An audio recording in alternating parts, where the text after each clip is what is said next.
What are your strengths and weaknesses? Sir ये सबसे चूतिया सवाल है सर. सबसे पहले तो स्ट्रेंथ है ही नहीं. In English, please. I'm telling you. Why will I tell you my weaknesses? मैं आपको अपने स्ट्रेंथ वीकनेस के नाम पे बताऊंगा. You know जैसे English. I'm a perfectionist. मैं वर्कोहॉलिक हूँ. मैं इनोसेंट. English. अच्छा बैंक क्या लौड़े? क्या इंग्लिश इंग्लिश इंग्लिश लगा रखा है बे? 4 साल का था मैं जब मेरे पापा जबलपुर में किसी हलवाई के यहाँ काम करते थे.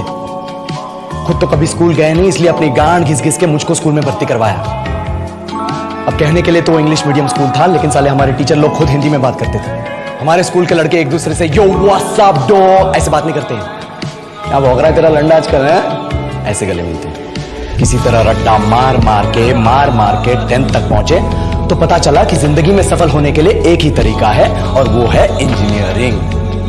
सब ये कहते थे. माँ बाप, टीचर लोग, गली का वॉचमैन भी हमसे पूछता था, और भैया कैसी चल रही है आपकी तैयारी? भाग बेंचो, तुमको क्या करना है? इसलिए हमारे स्कूल के बच्चे हम सब पहुंच गए बकरों की तरह. मैं IIT, मैं NIT. अरे जिस बच्चे ने अपने बाप को जलेबी तलते देखा है वो तो यही सोचेगा ना कि जिंदगी में पैसा ही सब कुछ है. I did not choose this engineering life, sir, and neither did this engineering life choose me. It was shoved down my throat by my teachers while my hands were tied to my back by my friends and my parents watched in silence. और English सुनेगा तो मादरचोद तो सुन.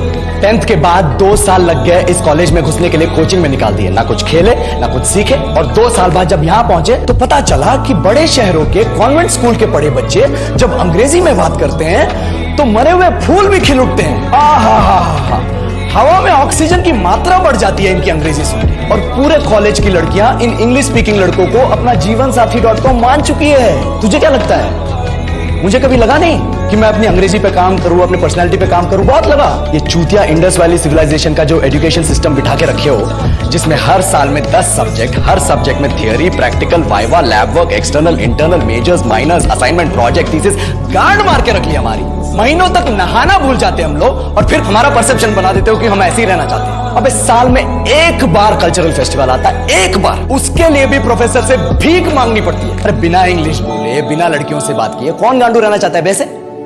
पर time कहाँ है कुछ सीखने के लिए? लगे पड़े कोडिंग सीखने, 3 लैंग्वेज सीख रहे हैं अलग अलग इंग्लिश छोड़ के. लेकिन जब प्लेसमेंट्स की बात आई तो सबको एप्टीट्यूड चाहिए, पर्सनालिटी चाहिए, इंग्लिश स्पीकिंग चाहिए. It is not that we can not speak English, sir. We are just very conscious of our diction and our pronunciation and we are not confident to speak in front of anyone else. If the curriculum was a little bit diverse, if the engineering colleges in our country focused on our all round development instead of functioning like a goddamn factory that is just mass producing robots by killing their dreams and handing out degrees, I would not be sitting here in this pointless HR interview, the likes of which exist only in our country.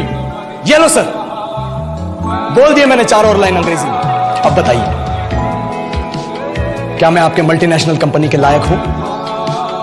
Do I have the potential to be a slave of your esteemed organization?